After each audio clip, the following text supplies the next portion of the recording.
Ma restauration, deuxième partie.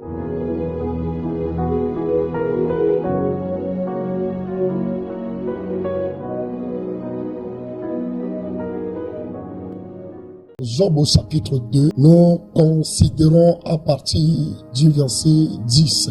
Mais Job lui répondit, tu parles comme une femme insensée. Quoi? Nous recevons de Dieu le bien et nous recevons pas aussi le mal. En tout cela, Job ne pécha point par ses lèvres. Verset 11. Trois amis de Job, Eliphaz de Théman, Bildad de Shoat et Topha de Naama, apprirent tous les malheurs qui étaient arrivés à Job. Ils se concertèrent et partirent de chez eux pour aller le plaindre et le consoler. Verset 12. Ayant de l'un porté les regards sur lui, ils ne le reconnurent pas. Ils élevaient la voix et pleuraient. Ils déchiraient leur manteau, ils jetaient de la poussière en l'air au-dessus de leur tête. Et ils se tinrent assis à terre auprès de lui 7 jours et 7 nuits, sans lui dire une parole, car ils voyaient combien sa douleur était grande.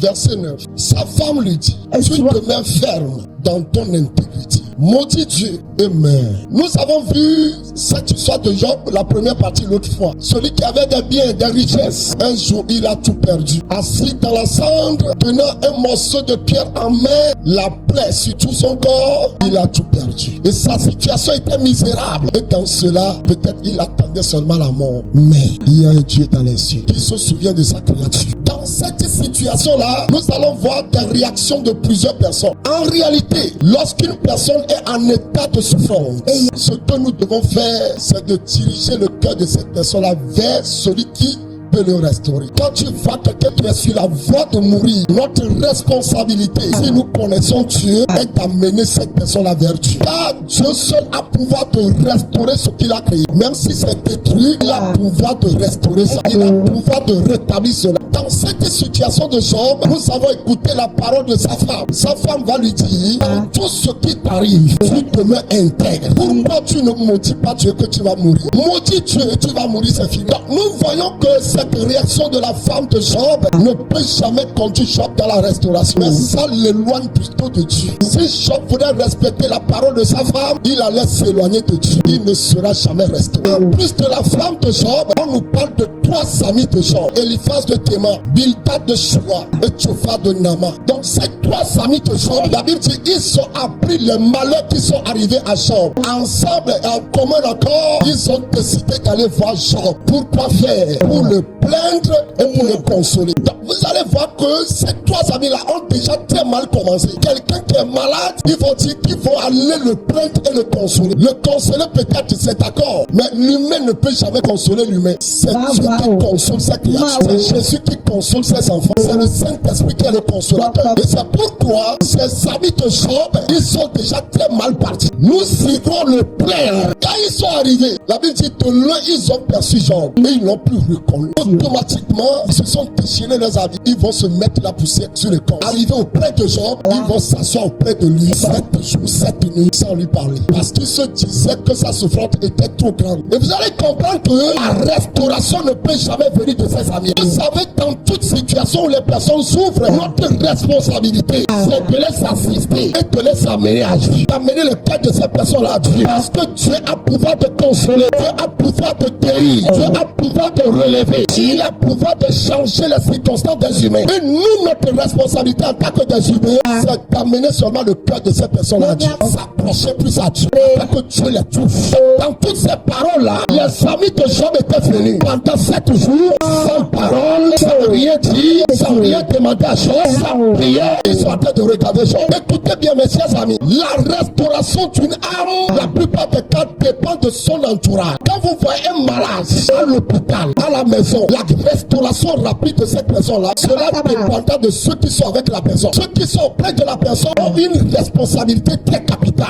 Cette personne-là, tu vas avoir la foi et tu vas avoir confiance en Dieu. Quand vous lisez la suite de cette histoire, c'est Job lui-même au 7e jour qui va prendre la parole. Il est passé par les événements. Des amis autour de lui qui n'ont pas pu lui prêcher l'évangile, qui n'ont pas pu orienter son cœur vers Dieu. Ayant pitié de lui-même, il va commencer à se maudire. Je voudrais t'encourager, quel que soit ce que tu traverses, quels que soient les événements de ta vie, souviens-toi qu'il y a ton créateur. Même si les hommes n'ont pas pu apporter solution, celui qui t'a créé a encore pouvoir de te restaurer. Il a encore pouvoir de changer les circonstances de ta vie. Il est celui qui change les temps. Il est capable d'apporter la restauration dans ta vie. C'est pour toi. Vous allez voir que Job va commencer à mal agir parce qu'il est dépassé tout simplement. Sinon, comment quelqu'un lui-même dans cette circonstance-là a commencé à se maudire lui-même jusqu'à maudire son jour de naissance, à proclamer de mauvaises choses sur son jour de naissance? C'est parce qu'il est dépassé. Dépassé, il a commencé à se maudire. Mais au fur et à mesure qu'il sera en communication avec ses camarades, là, ses amis là, lui-même il a dit quelque chose qui m'a réconforté. Job au chapitre 14, à partir du premier verset. L'homme né de la femme, sa vie est courte, sans cesse agité. Sa vie est courte, sans cesse agité. Il naît, il est coupé comme une fleur. Il vit et disparaît comme une ombre. Et c'est sur lui que tu as l'œil ouvert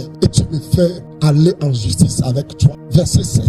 Un arbre a de l'espérance. Quand on le coupe, il repousse. Il produit encore des rejetons. Quand sa racine a vieilli dans la terre, quand son tronc meurt dans la poussière, il revertit à l'approche de l'eau. Il pousse des branches comme une jeune plante. Praise God. T'oublies que mon coton la tisi. Si l'âme a de l'espérance, ma vie est... C'est pourquoi moi aussi. Alléluia. Amen. Job est en train de comparer devant l'humanité. L'homme a un arbre, a une plante. L'arbre qu'on coupe, on l'enlève. Mais l'arbre a de l'espérance. Quand on le coupe et que même ses racines pourrissent dans le sol, c'est seulement il peut avoir de la pluie. Ses racines vont repousser. Mais quand on veut voir, c'est moi quoi la signe. Mais dites pour la signe. J'ai la con. Nous l'envoie. Si on m'a. Mais ma choqué. Je peux me relever.